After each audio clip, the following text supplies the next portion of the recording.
ఏం చేస్తాళ్ళు అజాసు, సుబ్బు, విజయం పన్నీరు, నారాజు మామ? ఏంది పరిస్థితి? ఏం చేస్తారు మీరు అసలు? వాళ్ళకి తీసుకోపోతారా?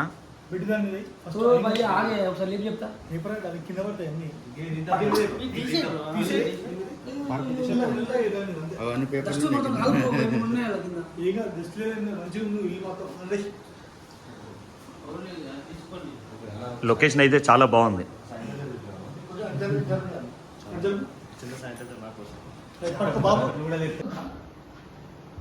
ఏమైందా జాస్ అట్లా కూలబడిపోయినావు? ఒక్క బెడ్ అటు ఇటు జరిపేసరికి మొత్తం తలప్రాణం తోకొచ్చిందా? ఒక బెడ్ గ్యాస్ ఇల్లు ఎట్లుందని ఇంకా మళ్ళీ ఏమేం జరపాల్సి వస్తుందని ఆ భయం అవుతుందని. నాకు ఉన్నాడుగా విజయనా లేడా, సుబ్బన్న లేడా? నువ్వు ఉండేవా? నీకు 2 రోజులు పులుసు కాలిపోతుంది తమ్ముడు. ఒక రోజే నేను ఉండేది. మీ విజయం పన్నీరు ఉన్నాడని ఆగుతలేవా? అసలు ఇల్లు మామూలు లేదు. గడిలో షూట్ చేస్తున్నాం. అసలు చాలా అద్భుతంగా ఉంది. ఈ మంచం ట్రిక్స్ మీకు తెలియదు, చూపిస్తారండి. బయట బేసిక్ ఏంటంటే మంచం వాళ్ళు ఎట్ ఏ టైం ఫిక్స్ చేస్తారు. ఈ పాతకాలం మంచం కాబట్టి మనం ఏ విధంగా అట్లా తీసుకొని బయట పడేసుకోవచ్చు, మళ్ళీ పెట్టుకోవచ్చు. చాలా అద్భుతంగా ఉంది.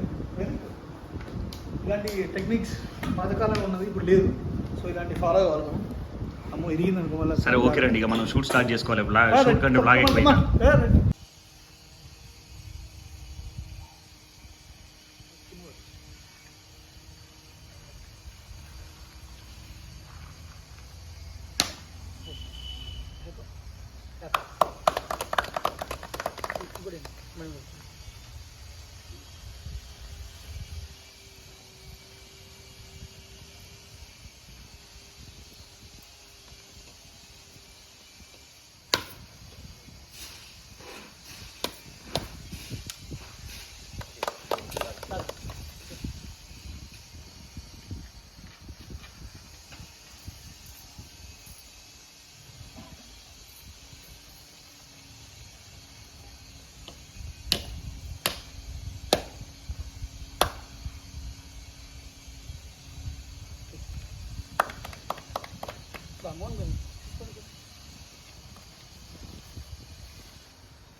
ఏ